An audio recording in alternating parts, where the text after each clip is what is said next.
నీలి మేఘమును నీడగా మార్చి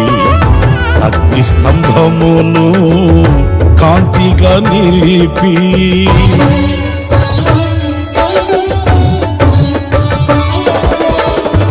నీలి మేఘమును నీడగా మార్చి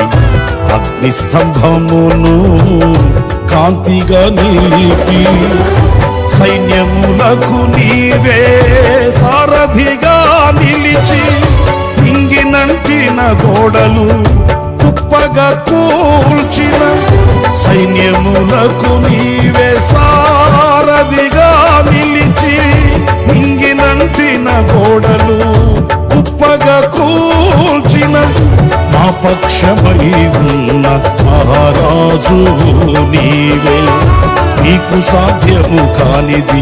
ఏదైనా కలదా సహాయకుడా నిత్య స్తోత్రముడా ప్రభాకరుడా బహుబలవంతుడా సత్యవంతుడా మహాపరిశుద్ధుడా ఆరాధనకు